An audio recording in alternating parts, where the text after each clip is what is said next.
Y como siempre hacemos, le vamos a pedir al Señor que nos acompañe en esta mañana para poder encarar este segundo mandamiento que el Señor ha enviado por medio de Moisés al pueblo y que también está vigente para nosotros en estos días. Y vamos a transitar sobre el segundo mandamiento de la ley moral de Dios, pero para eso le vamos a pedir nuevamente al Señor que nos asista y que nos ayude en todo en esta mañana. ¿Sí? Oremos. Padre, venimos a ti en esta mañana, Señor, para primeramente darte muchas gracias por Cristo, por la obra de la cruz, por el perdón de pecados que tenemos en esa cruz, Señor, esos pecados que Él ha cargado a causa de nuestras maldades, de nuestra negligencia, Señor, y también, ¿por qué no?, de nuestra ignorancia frente a la Escritura, frente a tu santa voluntad, Señor. Padre, te damos gracias por esa obra, porque es inmerecida hacia cada uno de nosotros.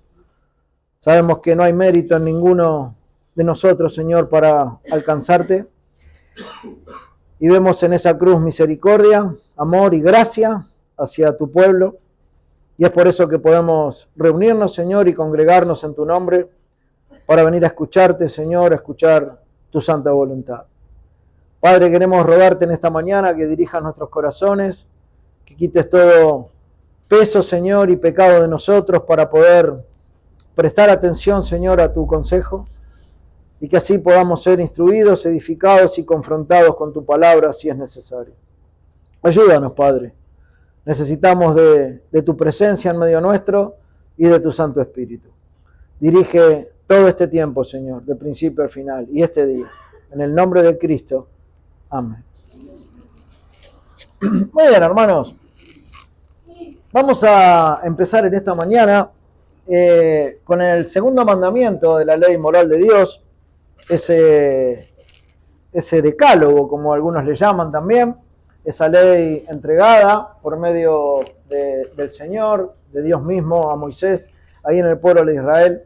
Pero como ya hemos estudiado hace tiempo, esa ley moral sigue vigente para el cristiano, ¿no? Hoy día, para las iglesias de hoy día. Esa ley que nos hizo ver nuestro pecado en algún tiempo atrás, al verlo, a poder ser confrontado por no poder cumplir esa ley del Señor, bueno, eso nos hizo ver nuestra maldad, nos hizo ver nuestro pecado, y eso nos llevó a Cristo en arrepentimiento y fe para que Él transforme nuestras vidas, cambie nuestros corazones, y ahora esa ley a la cual nosotros desprestigiábamos, desestimábamos y teníamos por nada en nuestras vidas pasadas, bueno, ahora pasan a ser un deleite y pasa a ser algo que quiero cumplir y que anhelo cumplir y respetar y obedecer en la vida que tengo ahora como cristiano. Esa tendría que ser la realidad y ahí se ve un corazón renovado por el Señor. Y pudimos transitar los 2 domingos anteriores en el primer mandamiento, ¿no? Ese primer mandamiento que nos hablaba de que no, de como el Señor nos decía, ¿no? Que era Jehová nuestro Dios, yo soy Jehová tu Dios, que te saqué de la tierra de Egipto, de casa de servidumbre, y empieza a enumerar los mandamientos, ¿no? Y estuvimos viendo precisamente el primero, no tendráis dioses ajenos delante de mí. La idea de poder transitar en estos mandamientos es poder ver un poco más profundamente de qué se trata cada uno de ellos, cómo aplican la vida del creyente y de la iglesia hoy día, y si realmente siguen siendo vigentes para nosotros, ¿no? Veíamos en el primer mandamiento que, sin duda, lo que el Señor buscaba de arranque ya en el primero es que ese Dios al cual nosotros decimos tener, venerar y adorar, sea realmente nuestro Dios. Y para eso hemos visto varias herramientas con las cuales nosotros podemos meditar, y espero que hayamos podido meditar en estas cosas si realmente ese Dios de la Escritura es nuestro Dios en lo privado y en lo personal. Pero hoy vamos a empezar con el segundo mandamiento, y quizás nos lleve 2, 3 domingos, ¿no? Para poder transitar en este. ¿Por qué? Porque es un mandamiento un poco más extenso. El segundo mandamiento lo vamos a encontrar ahí en el libro de Éxodo, en el capítulo 20. Ustedes pueden acercarse hasta ahí para ir cortejando la escritura también. Vamos a leer a partir del versículo 4 hasta el versículo 6, ahí en nuestras Biblias. Éxodo, capítulo 20, versículo 4 al 6. Ahí está contenido el segundo mandamiento de la ley moral del Señor. Y dice así a partir del versículo 4. No te harás imagen ni ninguna semejanza de lo que esté arriba en el cielo, ni abajo en la tierra, ni en las aguas debajo de la tierra. No te inclinarás a ellas, ni las honrarás. Porque yo soy Jehová tu Dios fuerte, celoso, que visito la maldad de los padres hasta la tercera y cuarta generación de los que me aborrecen. Y hago misericordia a millares, a los que me aman y guardan mis mandamientos. Éxodo 20, del versículo 4 al versículo 6. Decíamos que este es el segundo mandamiento que el Señor entrega al pueblo de Israel en tiempos antiguos. A veces lo que nos suele suceder entre el primer mandamiento y este segundo mandamiento, que de por sí es un poco más extenso, es que se suelen entremezclar varias ideas, ¿no? Y hasta quizás cuando tenemos que decir o nos preguntan, bueno, ¿cuáles son los mandamientos del Señor? ¿Qué es lo que dice el Señor ahí en la ley moral, en su ley moral entregada? Y nos confundimos un poco entre el primero, el segundo y hasta introducimos el tercero también, ¿no? Es medio ahí, se hace como una pequeña mezcla entre los tres. Pero a pesar de entremezclarse varias ideas, hay una diferencia bastante importante entre el primero y el segundo. Son muy parecidos, pero hay diferencias bastante importantes. Como que es casi lo mismo lo que Dios está mandando, pero en realidad hay distinciones bastante precisas en este mandamiento. Por eso de la extensión también que tiene, ¿no? No es solamente un mandamiento frío, no te harás imagen ni ninguna semejanza, sino que Él después da razones por las cuales este mandamiento se tiene que llevar adelante. Y eso es lo que vamos a ir viendo a lo largo de estas enseñanzas. No todo hoy, lamentablemente, por razones del tiempo, pero sí en los domingos próximos. Este es un mandamiento, el segundo mandamiento, que tiene bastante contenido. Y varias cosas en las que tendremos que detenernos para poder ver las razones por las cuales Dios dio el mandamiento y por las cuales lo presenta de esa manera, ¿no? Por eso nos va a llevar algunas enseñanzas. Cuando la palabra de Dios es leída, en este caso los mandamientos, como estamos tratando, nosotros vemos en ella un destello de autoridad. Si hay algo que vemos así de manera rápida, es la autoridad de la palabra, ¿no? Lo que el Señor dice, de manera tajante y enfática. Así como en el primer mandato el Señor dice, no tendrás dioses ajenos delante de mí. Ahora arranca diciendo, no te harás imagen. Directamente, enfáticamente y tajantemente, ¿no? Y cuando nosotros vemos ese destello de autoridad, entendemos que es una autoridad mayor que cualquier otra autoridad en este mundo. Cualquier otra autoridad, un hombre prestigioso, un hombre importante o una autoridad civil, gubernamental o presidencial en este mundo. La autoridad de la palabra de Dios es mayor. La autoridad de la palabra de Dios es más alta. La palabra del Señor de alguna manera nos infunde un respeto mayor que cualquier otra. Cuando nosotros esto como pueblo de Dios lo entendemos y lo vemos claramente, pero no todo el mundo lo ve así. Aunque todo el mundo está involucrado en obedecer el mandato de Dios, todos los mandatos. Porque la ley moral de Dios no es solamente para la iglesia la ve con más claridad y con más deleite en obedecerla y con más intención de obedecerla, pero en realidad la ley moral es para todo el mundo en general.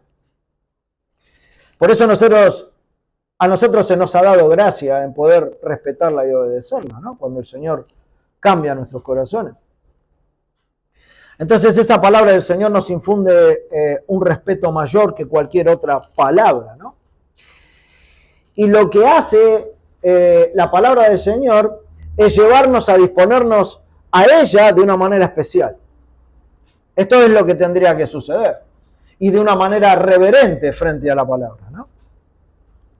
Cuando esto es así, y vamos con esa disposición, y vemos los mandamientos con esa humildad, y la vemos así, entonces la podemos considerar mejor. Y es en ese momento que nos atrapa, nos embarga un sentido de obediencia y de conocimiento de su voluntad. Solamente de esa manera nosotros vamos a respetar los mandamientos del Señor. Solamente de esa manera, cuando lo consideramos como de quién viene, ¿no? Ojo, esto no viene de una ley o una norma civil de cualquier humano, sino que es algo que viene de la suma autoridad que es Dios, ¿no? Más alto que cualquier otra preferencia en este mundo. En el párrafo 4 de la Confesión de Fe de Londres dice lo siguiente, y lo quería traer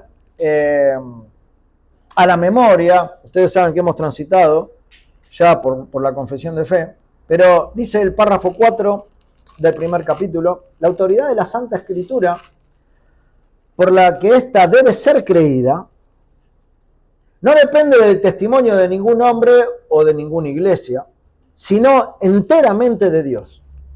O sea, la autoridad de la Santa Escritura depende enteramente de Dios, ¿no? Quien es la verdad misma, el autor de ella, por tanto debe ser recibida porque es palabra de Dios.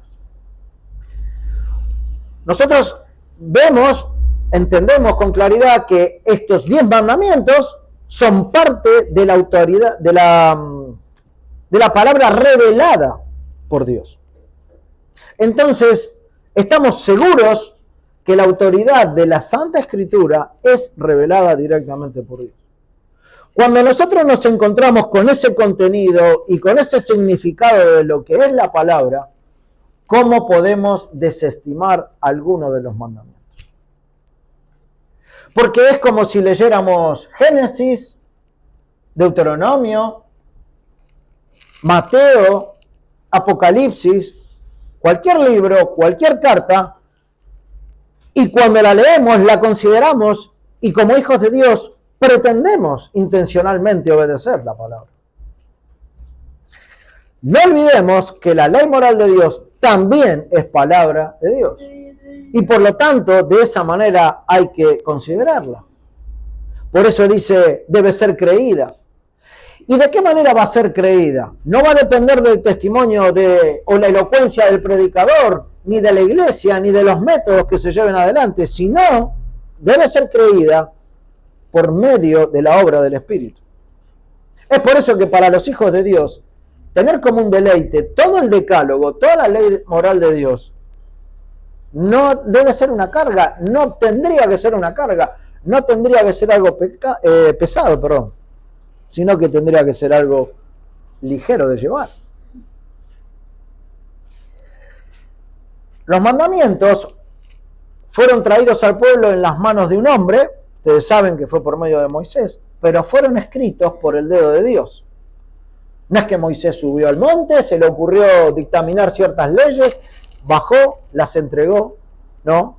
Dios mismo se las dio a él, y por eso tienen la autoridad de la Escritura. Porque son el testimonio de Dios mismo. Dios revela en los 10 mandamientos su carácter. Dios nos muestra lo que es en esos 10 mandamientos. Y es por eso que debe ser recibida. Entonces, cuando nosotros empezamos a ver así todos los mandatos del Señor, empezamos a darle una importancia aún mayor. Empezamos a considerarlos ya de suma importancia, ¿no? Para el pueblo de Dios. Ninguno de los mandamientos, ninguno de los 10 mandamientos tiene que ser desestimado en absoluto. Ningún detalle de todos los mandamientos que podamos extraer tiene que ser desestimado. Y aunque algunos de ellos sean extensos, como por ejemplo este segundo mandamiento en su contenido, cada una de las palabras que lo conforman tiene un porqué. ¿Por qué está escrito ahí? Dios no escribe las cosas o no dictamina las cosas o no designa las cosas porque sí, porque se le ocurrió, sino porque en cada detalle nos está mostrando cómo es Él, cuál es su carácter, cuál es la esencia de Dios. Por eso son importantes. Decíamos que este segundo mandamiento empieza de manera enfática, ¿no? Dice, no te harás imagen. No te harás imagen. Y al ser un mandamiento, como decíamos, extenso, vamos a tener que dividirlo en algunas partes a lo largo de estos domingos que tenemos por delante. ¿Qué veíamos en el primer mandamiento? Bueno, lo que se prohibía en el primer mandamiento es adorar a un Dios falso, ¿sí? Un Dios con minúscula. Esos dioses que nos hacemos en nuestro corazón, que los ponemos en alto y están por sobre el Dios verdadero. Eso es lo que se nos prohíbe en el primer mandamiento. Pero en este segundo mandamiento, y ahí se empiezan a ver ya las diferencias. Decíamos hace un rato de que a veces se nos entremezclan el primero, el segundo, el tercero, pero no, cada uno tiene un porqué y tiene una definición distinta. En este segundo mandamiento lo que se está prohibiendo es adorar al Dios verdadero de una forma falsa o con una imagen falsa de ese Dios verdadero. O sea que los conceptos son un poco distintos, aunque parezca todo igual, ¿no? En el primero nos estaba diciendo directamente, no adoren otros dioses. Está prohibido adorar otros dioses. Y en este está prohibido adorar al Dios verdadero, pero de una forma falsa, de una forma equivocada.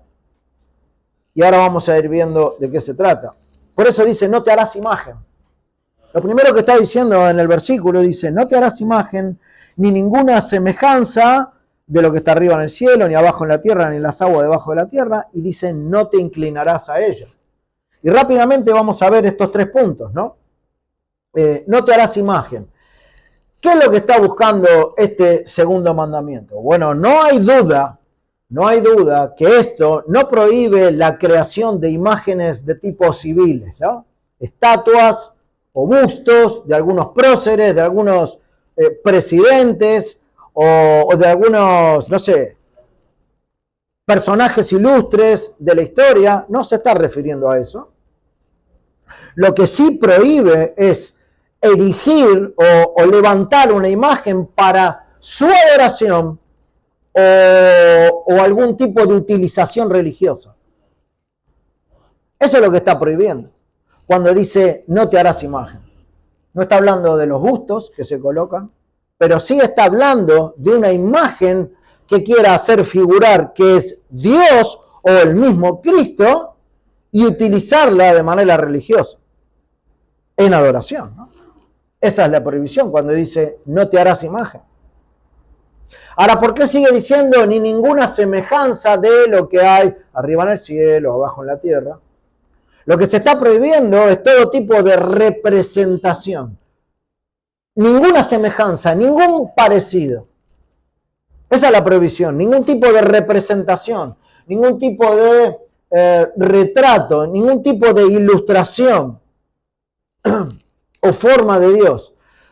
Puede ser en distintos tipos de formas, puede ser por medio de esfinges o de pinturas, ¿no? O retratos, digamos, para que se entienda. La idea del Señor es que debe adorarse en el corazón, y no ser retratado para el ojo humano. El Señor busca adoradores que le adoren, ¿cómo dice la Escritura? En espíritu y en verdad. No por medio de un retrato, no por medio de una imagen, no por medio de de algo que nos lleve sin querer a considerar a la imagen más de lo que tengo en mente. Por lo tanto, Dios desestima eso. Por eso no te hará semejanza, nada parecido. ¿Y por qué dice parecido? Porque no hay imagen de Dios. Entonces lo que se puede lucubrar, pensar o tratar de dibujar o retratar, va a ser una semejanza. Y después en el versículo 5 dice, no te inclinarás a ellas. O sea, acá hay 3 puntos importantes de lo que está diciendo el mandamiento, ¿no? Primero, que no te harás imagen. Segundo, ni ninguna semejanza de imagen. Y si pasa esto, ni te inclinarás a ellas, ¿no? O sea, hay 3 puntos importantes. No te inclinarás a ellas, porque generalmente el propósito de confeccionar imágenes, pinturas, retratos o lo que sea, es el de adorarlas. Recuerden ustedes en el tiempo antiguo, en el pueblo de Israel, cuando ellos se entremezclaban con pueblos paganos y todo, hacían imágenes en los montes altos, en las montañas. Iban y veneraban y adoraban las imágenes. Bueno, un poco con esto tiene que ver este mandamiento, ¿no? Y ya estaban los mandamientos. Ya habían venido al pueblo y sin embargo ellos recaían en estas cosas. Cuando se levantó la estatua de Nabucodonosor, todo el pueblo se postró ante ella y la adoró. Salvo algunos que recordaban este mandamiento, ¿no? Que no podía haber una imagen a la cual adorar. Pero tampoco una imagen que supuestamente represente a Dios para adorar. Ni esa ni otros. Había algunos que lo reconocían, Daniel, sus amigos, y recordaban esto, ¿no? Por lo tanto, ellos no lo adoraban, no adoraban una imagen. Lo que está prohibiendo Dios es que nosotros nos postremos ante cualquier ídolo así, de esta manera. Esa es la prohibición. Lo que se prohíbe en este mandamiento es la adoración a imágenes literalmente. Literalmente. Porque de alguna manera nosotros podemos pensar, de acuerdo a lo que dice el mandamiento, es que a Dios le desagrada que se levante una imagen, y no solo que se levante, sino que se la adore también. Porque para muchos esa imagen representa a un Dios. Entonces, a pesar de que haya una entremezcla de significados entre los mandamientos, este mandamiento es un mandamiento muy importante.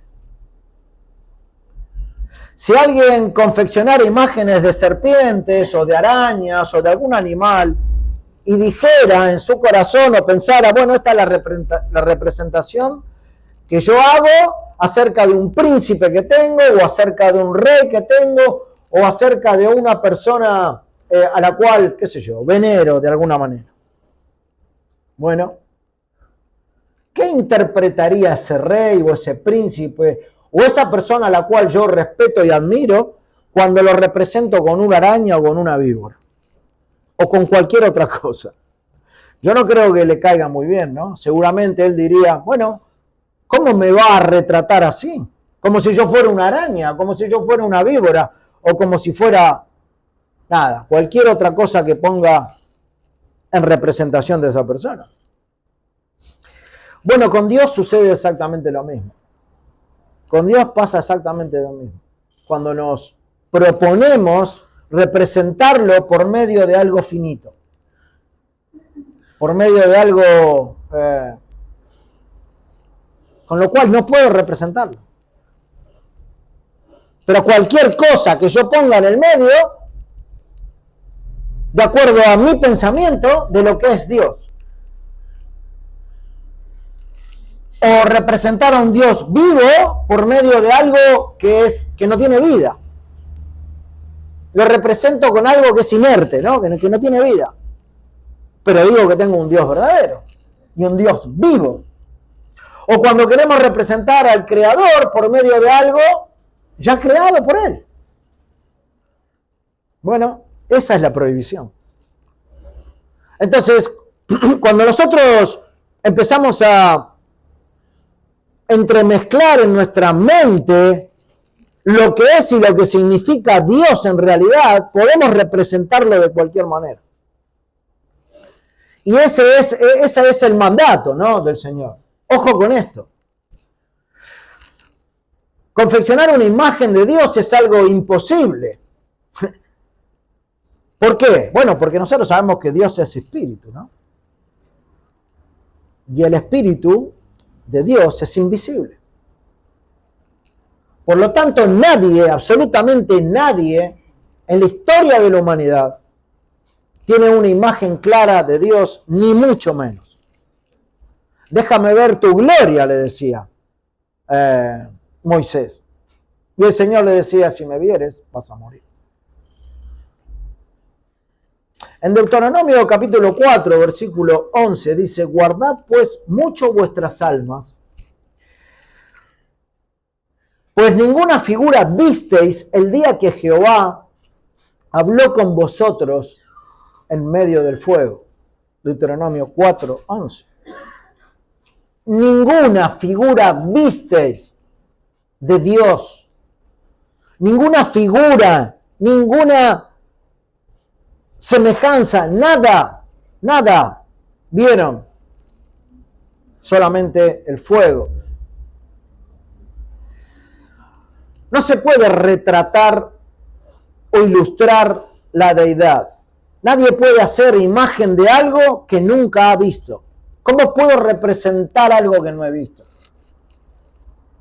Me lo puedo imaginar, sí, puedo tener, me hablan de algo, pero quizás de alguna manera lo tengo en mi mente, me lo pueden explicar, tengo cierta noción y podría ser un dibujo imaginario de lo que me están diciendo, pero de Dios, ¿quién puede explicarme cómo es la forma de Dios?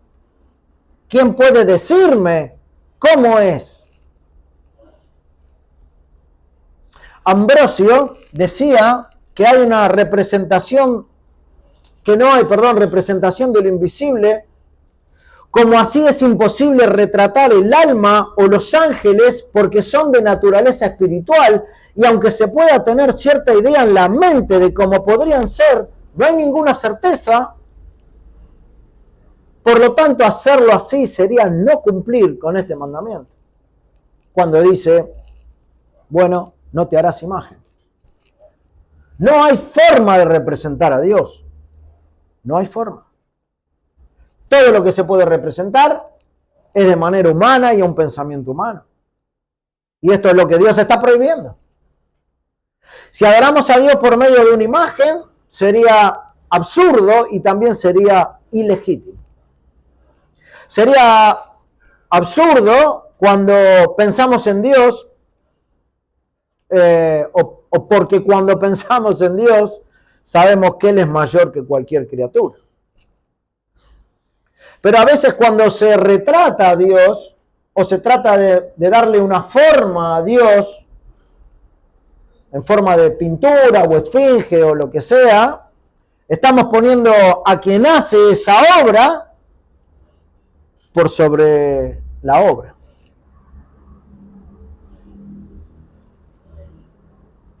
Algún pintor de renombre de la época medieval se lo ha tenido en alta estima por lo que ha dibujado en las capillas o en las basílicas católicas. Y sí, claro, uno ve la obra esa y dice, wow, ¿quién hizo esto? Lo primero que se pregunta. Y la veneración termina estando en el obrero y no en la obra, ¿no? Y esto ya no encaja con lo que sabemos de Dios. Él es mayor que el hombre. Él es mayor que la criatura. Ya no sería el mayor, ya no sería él, digamos, mayor que la criatura, si esto fuera así, ¿no? Y eso sería absurdo. ¿Y por qué sería ilegítimo? Bueno, porque la adoración de imágenes es explícitamente contrario a toda la Escritura. Y les voy a nombrar algunos versículos que dicen esto. Levítico 26, en el versículo 1 dice, No haréis para vosotros ídolos, ni escultura, ni os levantaréis estatua, ni pondréis en vuestra tienda piedra pintada para inclinaros a ella. Cualquier tipo de estas cosas no hagan, no lo hagan. Ídolos, esculturas, estatuas, piedras pintadas, no lo hagan. Deuteronomio 16, versículo 22, ni te levantarás estatua, lo cual aborrece a Jehová tu Dios.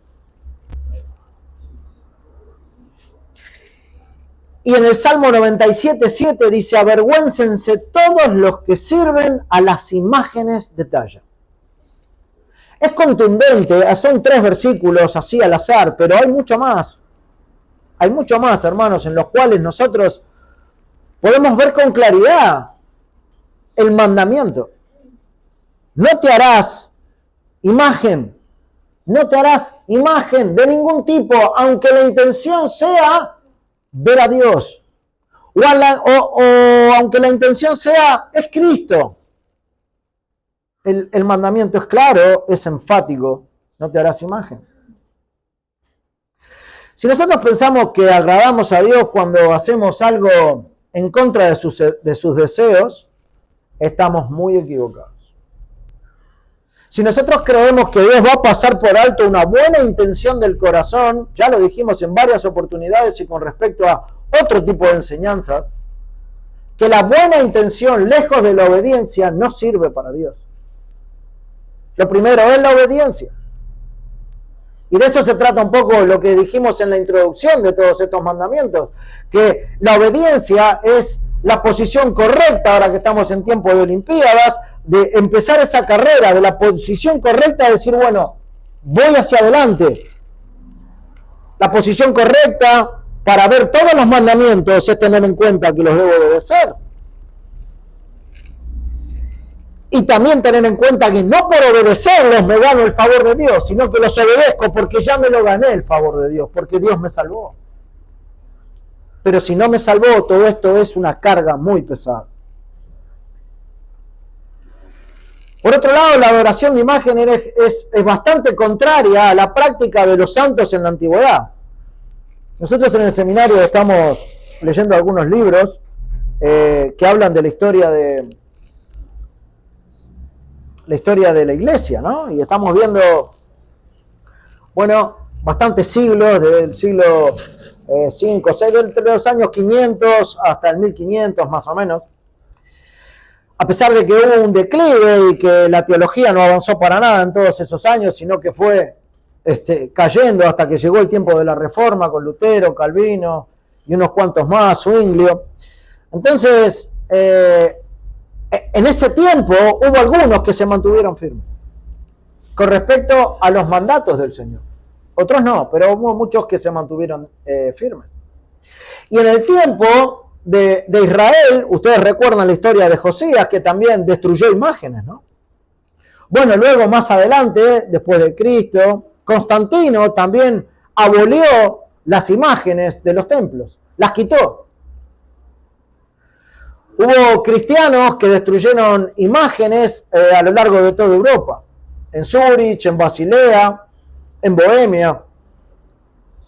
Y cuando los emperadores romanos quisieron imponerles las imágenes, ellos se negaron. ¿Por qué se negaron? ¿Porque eran los malos de la película? ¿Porque eran los que iban en contra de todas las costumbres del momento? No.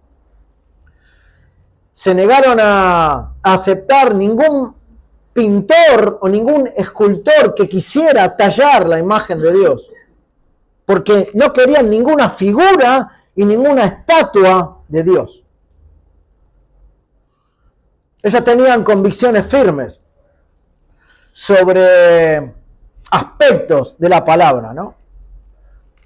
Y esos aspectos de la palabra ilustraban en ellos, mostraban en ellos personas de convicciones firmes, dedicadas a obedecer los mandatos del Señor.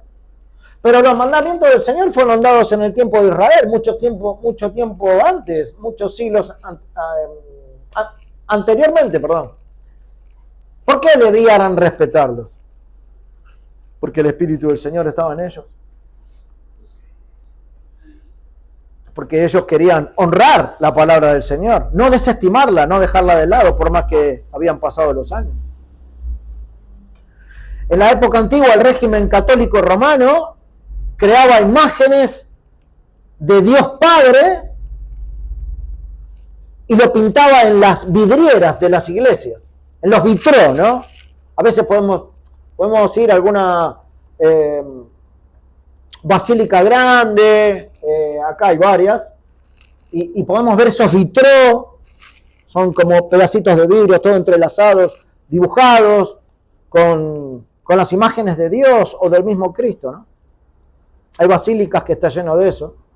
Y a Dios se lo dibuja como un padre anciano, ¿no?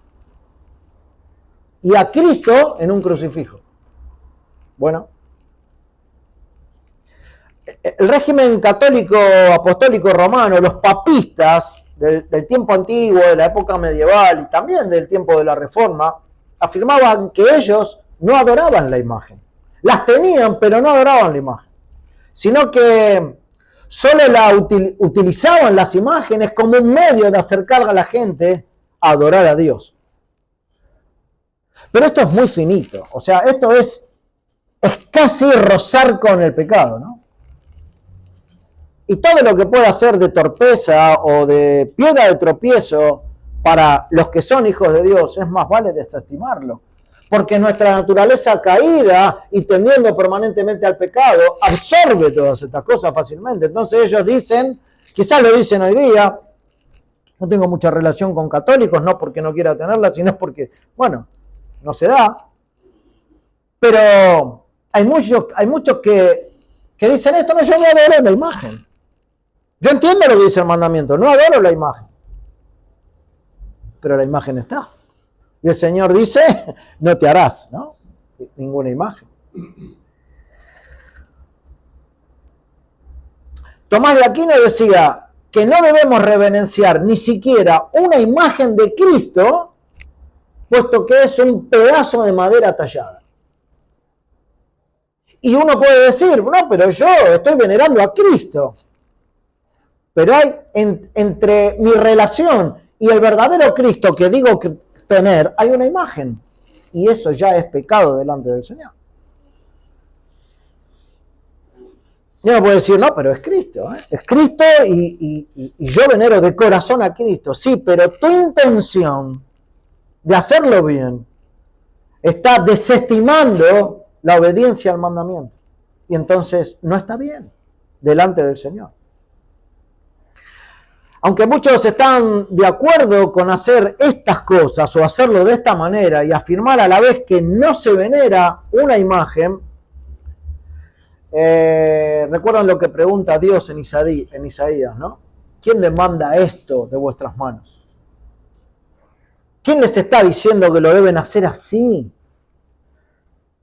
Dios no les está diciendo que lo hagan así, sino que lo hagan de corazón, en espíritu y en verdad. No es necesario la imagen.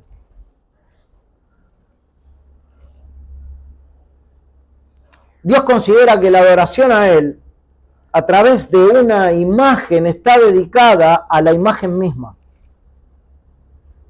Dios es un Dios celoso. Y lo dice más adelante, lo vamos a ver en domingos posteriores.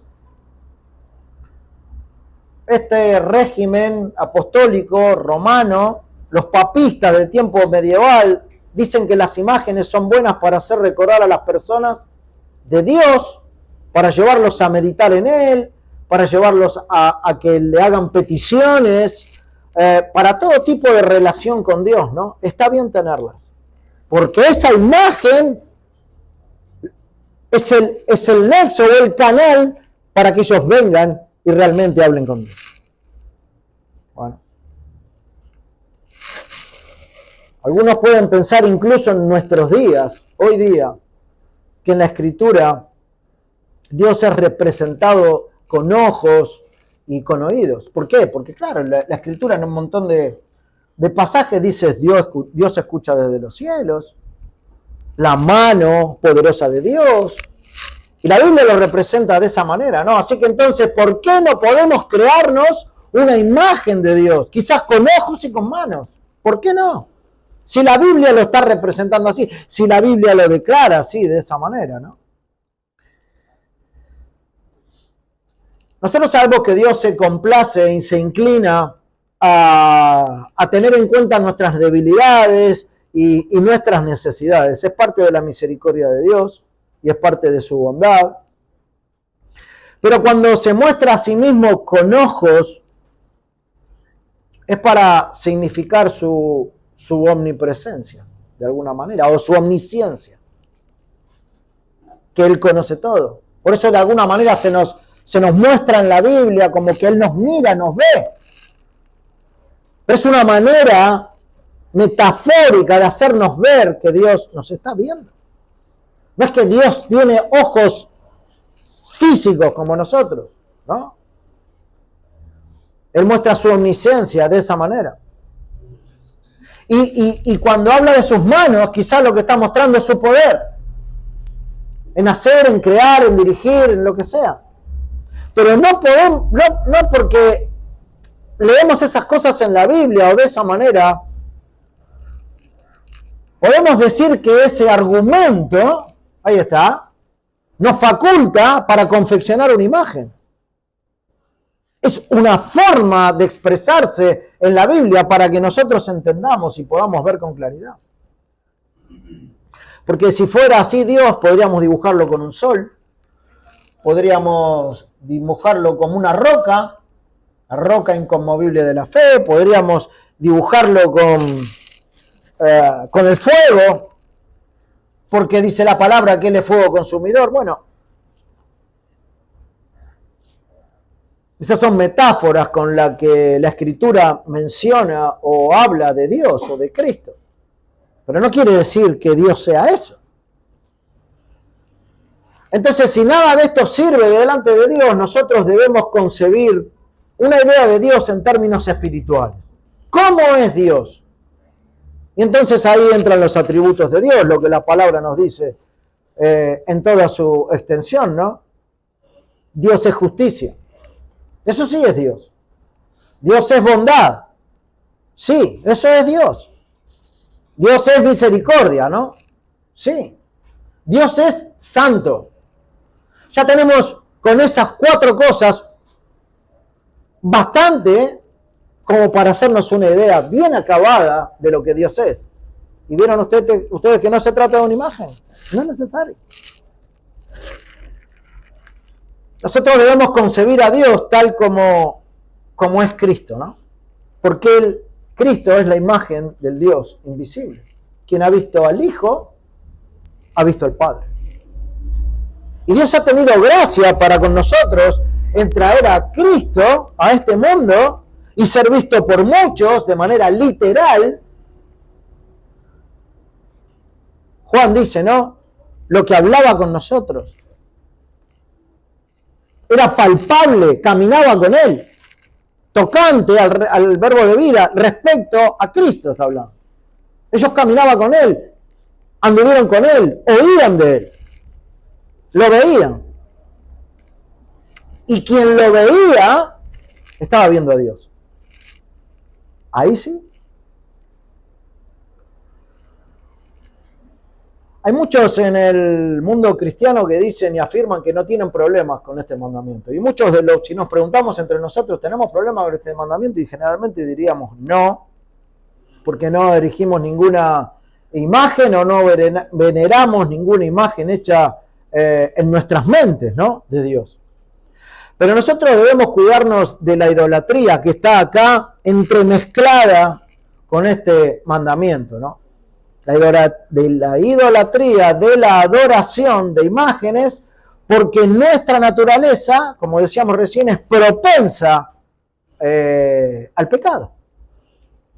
Y no es casual la cantidad de razones que después vamos a ver, domingos posteriores, que Dios da en su sabiduría, en cuanto a todo lo que nos rodea, ¿no? Arriba en el cielo, abajo en la tierra, debajo del agua. Nada arriba en el cielo, nada dice abajo en la tierra, nada debajo de ella. hombres, mujeres, peces, estrellas, sol, luna, nada, nada. Ahora, ¿por qué Dios daría tanto detalle? ¿Por qué es tan extenso esto? Él podría haber dicho tranquilamente, no te harás ninguna imagen. Final del mandamiento. ¿Por qué? Sigue diciendo,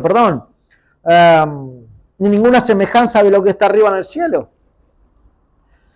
¿Qué hay arriba en el cielo? Bueno, entendemos que está Dios, aunque también está en la tierra, ¿no? Porque Él es omnipresente. Pero no solo está diciendo no idolatren cosas de este mundo, de la tierra, sino a mí tampoco representado por nada, sino en algo privado y personal del corazón, en espíritu y en verdad, nada más. No es necesario ninguna imagen, ninguna esfinge, ni ninguna estatua de mí para adorarme. Por eso es que empieza a dar tantos detalles, ¿no? Y extiende el mandamiento un poco más. Si no fuéramos tan propensos a incurrir en este pecado, bueno, el Señor no hubiera dado tantos detalles. Pero como conoce el corazón del ser humano mejor que nosotros mismos, dice un montón de cosas más. Esas son las razones. El Catecismo Bautista responde también sobre este tema al segundo mandamiento. Ustedes saben que el Catecismo Mayor Bautista es un documento teológico que resume las creencias y las enseñanzas de los bautistas, ¿no? Que en realidad son las creencias bíblicas. Y cuando llega a la pregunta 109 del Catecismo dice, ¿qué es lo que prohíbe el segundo mandamiento? Con respecto a la ley moral de Dios, segundo mandamiento. ¿Qué es lo que prohíbe el segundo mandamiento? Y la respuesta del Catecismo es, el segundo mandamiento prohíbe el culto idólatra, ¿no? Idólatra, como el culto a imágenes o representaciones de Dios o al culto a criaturas o cosas que no son Dios. Esa es la prohibición tajante.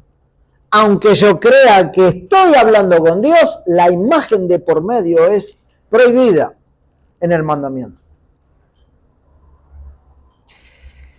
Pero la pregunta siguiente, la 110, dice, ¿qué es lo que ordena el segundo mandamiento?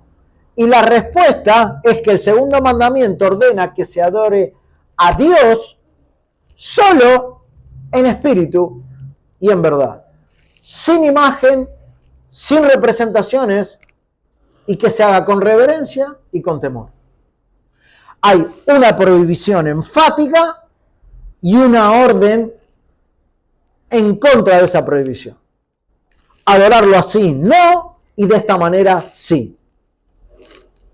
¿Recuerdan ustedes cuando nosotros veíamos el principio regulador en la adoración? Bueno, esto no es un principio regulador, pero es un mandato contundente. No es un principio, es un mandato. No es un si les parece o si recuerdan o lo que querramos pensar. Es un mandato, como todo mandato. Calvino, por su parte, enseñó también que el segundo mandamiento tiene implicaciones para la vida cotidiana, para el todos los días nuestro, ¿no? Porque él decía que prohíbe cualquier forma de idolatría o adoración a cualquier cosa o criatura que no sea Dios. Y cuántas cosas, y esto nos lleva al primer mandamiento. Porque decíamos, recuerdan que esos dioses que nosotros nos vamos haciendo, quizás no tienen una figura corporal o tallada, o una imagen, o un cuadro, o una estampita, o lo que sea, pero sí son dioses con minúscula que nos estamos haciendo. Entonces tiene implicaciones para la vida diaria también. Spurgeon, por su parte, consideraba que la idolatría es un pecado grave que ofende a Dios y debilita la fe del creyente. Esto es impresionante porque, claro, la fe está puesta en una imagen, no en el Dios verdadero. Y aunque me confundo y digo, estoy hablando con Dios, pero la imagen está ahí en el medio. Y eso es lo que Dios desestima. Eso es lo que Dios aborrece, la imagen. Bueno, en el Antiguo Testamento vemos cómo todo el tiempo el Señor prohibía la relación con los pueblos paganos y con los dioses que ellos tenían. No es nada nuevo. No es nada nuevo. Pero dice, ofende, este pecado es grave y ofende a Dios y debilita la fe del creyente. Spurgeon sostenía que la idolatría, como vimos en el anterior mandamiento, es infidelidad a Dios. Y sí.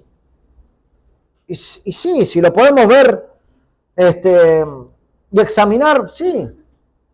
Termina siendo un adulterio. Termina siendo una infidelidad al Dios vivo. Y también él decía que este mandamiento es relevante para la vida moderna, o sea, para la vida de hoy día, ¿no? Ya que la idolatría puede tomar muchas formas, incluyendo la adoración a la riqueza, el poder y la fama. Y vean ustedes, esto es bastante familiar con lo que veíamos en el primer mandamiento, ¿no? Esos dioses que nos vamos haciendo. Por último, él afirmaba, Spurgeon, que este mandamiento es esencial para la fe cristiana, ya que el cumplirlo muestra nuestra dedicación a Dios. Solamente nos dedicamos a Él en espíritu y en verdad, sin necesidad de tener nada de por medio. Tenemos libre acceso en todo momento y en todo lugar al trono de la gracia. En la época de los puritanos, el consejo entre ellos era no frecuentar la compañía de los papistas idólatras. Miren ustedes, hasta dónde llegaban. No se querían ni juntar con ellos. Ellos no se atrevían ni a vivir bajo un mismo techo con personas así. Personas que veneraban imágenes, que estaban postrados frente a una imagen y aunque pensaban que eran Dios mismo, ¿no? Cristo. Ellos no querían ni vivir ni pasar tiempo con ellos. Porque decían que podían terminar en las manos del diablo. Ellos decían, no entremos en sus capillas o en sus santuarios o en sus templos para ver sus crucifijos, ni tampoco entremos para presenciar sus misas. Miren hasta dónde llevaban esto los puritanos, ¿no? Ellos creían, así como se observaba a una ramera, se podía entrar en adulterio. Ellos creían que andar con estas personas, observar imágenes, así como lo hacían ellos, también podía conducir a la idolatría. Bueno. Así que el consejo para nosotros hoy día, ¿cuál es? De alguna manera es evitar las ocasiones existentes en cuanto a este pecado. Nosotros tendríamos que oponer resistencia y esa resistencia tendría que ser una resistencia natural en el Hijo de Dios. Y también fortalecernos en la palabra para que nada de esto, en todas sus formas, en las formas que se puedan dar, entre hoy en la vida del creyente. ¿Por qué? Bueno, porque es un mandato del Señor. El hombre natural, el hombre que no cree en Dios, que no cree en Cristo, que no lo tiene como su Señor, no tiene problema en enredarse con cuestiones de este tipo. Ellos no, como carecen de la palabra, no tienen ningún inconveniente, no se preocupan por la cantidad de lugares que pueden frecuentar, lugares idólatras en los que pueden estar, o en las tentaciones a las cuales se pueden exponer. No tienen problema, porque no tienen presente la palabra del Señor. No les hace nada, ni lo piensan. Pero el cristiano, el que dice que ha sido rescatado por la obra de Cristo, el que dice que ha sido justificado y que ha sido llamado eficazmente por el Señor para ser adoptado como su hijo, que ha sido regenerado y cambiado por la obra de Cristo, tiene que cuidarse de contaminarse con imágenes y con cualquier forma de idolatría. Tiene que cuidarse. Aunque creamos que nosotros no estamos transgrediendo este pecado, hay que cuidarse. Recuerdan ustedes, a Salomón era un hombre muy sabio, ¿no? El más sabio. Pero sus esposas idólatras lo apartaron de Dios. Esto parece nada peligroso, pero la idolatría es tan sutil que entra casi sin darnos cuenta. Y como entra sin darnos cuenta, se transforma en pecado. Y cuando se transforma en pecado, ya estamos mal delante de Dios. Esa es la dinámica de esto, ¿no? Otra de las cosas que pueden mezclarse para desobedecer este mandamiento es la superstición. La superstición consiste en introducir cualquier pensamiento, costumbre, fantasía o innovación que no se haya designado para adorar a Dios. Yo me acuerdo cuando era chico, en mi familia de esto había un montón. Que la tirita roja en el auto para que nadie te envidie, que no pases por debajo de la escalera porque es mala suerte, que el gato negro, y que qué sé yo cuánta cantidad de cosas que ya ni, gracias a Dios, ni me las acuerdo, pero todas estas supersticiones, cosas del pensamiento de las personas, estas innovaciones, ¿no? Estas cosas extrañas, bueno, también puede ahí entremezclarse, ¿no? Y hacerlas ídolos. A veces los dichos populares se establecen en nuestra mente como verdades absolutas. Es increíble, es impresionante, pero así es, así somos. El que ve, el que se quema con leche ve la vaca y llora, por decir, ¿o cuántos dichos hay por ahí que se hacen verdades? ¿Y la palabra de Dios? No, la palabra de Dios queda bien lejos. Seguir estas cosas es agraviar a Dios, ¿no? Como si ellas fueran más sabias que Dios, como si hubiera ahí más sabiduría de las que Dios o de la que Dios tiene, ¿no? Hermanos, no hay un pecado que Dios haya castigado con más plagas que la idolatría. Y lo vemos a lo largo de todo el Antiguo Testamento. Es algo que vemos en el Antiguo Testamento con mucha facilidad. La idolatría fue algo disciplinado todo el tiempo por Dios, castigado todo el tiempo. Y esto para nosotros tiene que ser bien claro y bien nítido. Algunos consejos para protegernos de la idolatría, y con esto vamos a terminar. En primer lugar, tenemos que alimentar buenos principios bíblicos. Tenemos que alimentarnos de la palabra de Dios para poder presentar oposición al adversario. No al adversario. Bueno, el adversario se puede componer de las mismas personas, pero principalmente el adversario que tenemos en nosotros mismos, ¿no? Ese corazón engañoso que nos va, digamos, volcando quizás a todas estas cosas. Nosotros no podemos ignorar, como dice la palabra, las maquinaciones del enemigo, ¿no?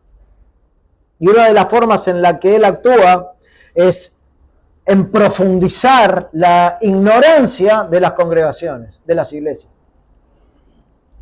Cuanto menos la iglesia esté al tanto de estos peligros, bueno, más fácil va a ser introducir todas estas cosas en sus mentes y en sus corazones. Y por eso después vemos a lo largo del tiempo como ciertas iglesias o ciertos lugares en donde una vez había una sana doctrina se terminaron disipando y explotando porque dejaron meterse esas sordas que fueron corrompiendo la mente y los corazones de los hermanos. El enemigo se ocupa de hacer este trabajo. Y nosotros le damos lugar a que ese trabajo se lleve adelante. Somos responsables. En segundo lugar, tenemos que amar más y más a Dios.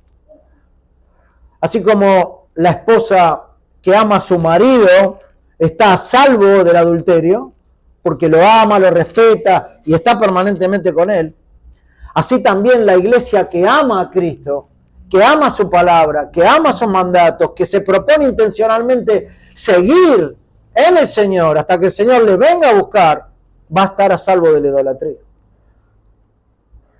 En tercer lugar, tenemos que orar al Señor para que nos proteja. Porque aunque una imagen quizás no tenga nada de tentador, quizás no tenga nada, y muchos de nosotros dirán, la verdad que esto no me tienta para nada. Sin embargo, nosotros sabemos la facilidad que tenemos en caer rápidamente en la vanidad de nuestra mente. Cuando estamos lejos de Dios. Cuando estamos cerca de Dios, es más difícil. Tenemos que orar para que no erremos en nuestro camino, ¿no? Por falta de luz. Ni que abandonemos el camino de la verdad por falta de valor a expresar y a mantener esa verdad. Cuando tenemos que enfrentar las herejías, las imágenes, las supersticiones o cualquier tipo de pecado en nuestras vidas. En cuarto lugar, bendigamos a Dios que nos dio el conocimiento de su verdad y que quiso iluminar nuestra alma. Es una gracia, hermano, que nosotros podamos entender hoy, por su gracia, valga la redundancia, la palabra. Antes estábamos perdidos, antes no reconocíamos a Dios, andábamos en nuestros deseos, en nuestros delitos y en nuestros pecados, muertos. Y hoy estamos vivos, por la gracia de Dios. Entonces tenemos que bendecir a Dios por el conocimiento que nos ha dado de su verdad. Tenemos que agradecer a Dios que nos ha quitado de varias costumbres que teníamos y principalmente o personalmente nosotros que estamos sumidos en un país con costumbres católicas, apostólicas, romanas, ¿no? Que es un fraude a la fe cristiana. Pero que muchos siguen como si fuera la verdad absoluta. ¿Por qué? Porque no hablen la Biblia, no abren la palabra para leer a ver qué dice Dios. Dicen creer en Dios, pero no saben lo que Dios dice. Nosotros que somos cristianos, o lo que los decimos tener a Cristo, debemos conocer su palabra y obedecerla. Si no, seremos igual a ellos. Tenemos que orar para que Dios mantenga una adoración pura y una predicación poderosa desde nuestros púlpitos. Porque estoy convencido, hermanos, que la iglesia se nutre de lo que baja del púlpito. Si del púlpito baja mentira, herejía y falta de verdad, eso es lo que el pueblo absorbe. No tenemos que variar en nuestras convicciones bíblicas, en nuestras iglesias. La idolatría se introdujo en primera instancia por la falta de una buena religión que presente la verdad del Evangelio y que haga que sus fieles crean y vivan la verdad de Dios. Por eso se mete la idolatría. El Señor dice, no seas que el pueblo fue destruido porque le faltó conocimiento. Ahora, ¿le faltó conocimiento porque Dios no se lo dio? No. Sigan leyendo el pasaje, Oseas 4:6. Ellos desestimaron la palabra de Dios. No eran ignorantes. Por cuanto no tuviste en cuenta mi consejo. Ellos fueron negligentes. No es que les faltó el conocimiento porque no lo sabían. Y nosotros sabemos lo que el Señor dice. Si lo desestimamos es negligencia. Es desobediencia. No sea que suceda así entre nosotros, ¿no? No demos por menos este mandamiento y todos los que veremos a continuación. Porque en el momento menos esperado podemos ser presa fácil y caer en las garras del enemigo. La semana próxima veremos las razones. Las razones son las que empiezan luego en el mismo versículo, en donde dice, no te inclinarás a ellas ni las honrarás. Y ahí empieza a decir, porque yo soy Jehová tu Dios, fuerte, celoso, que visito la maldad de los padres. Bueno, varias cosas que no podemos encerrar en una hora, pero Si Dios lo permite, lo veremos la semana próxima. Pero hermanos, aunque nosotros no tengamos imágenes, y espero que no tengamos ninguno de nosotros ningún tipo de imagen, ni de Dios ni de nada, a la cual veneramos, si esto es así y alguno incurre en esto, sepamos que Dios tiene la gracia suficiente para perdonar también este pecado. Y que el Señor nos ayude a que si hay alguna forma idólatra en nuestra mente, sea de un Dios mismo o de otra cosa, podamos erradicarla de nuestras vidas y pedirle al Señor perdón para alcanzar gracia delante de sus ojos. ¿Sí? Oremos y terminamos. Padre, queremos darte muchas gracias, Señor, por tu palabra, por estos mandamientos, Señor, que son mandamientos de amor para con tu pueblo. Y Padre, te rogamos que si hay en nosotros alguna de estas cuestiones, Señor, tú puedas perdonar nuestros pecados y ponernos a cuenta contigo. Te damos gracias, Padre, por el tiempo que nos has dado y te rogamos por lo que sigue. En el nombre de Cristo, amén.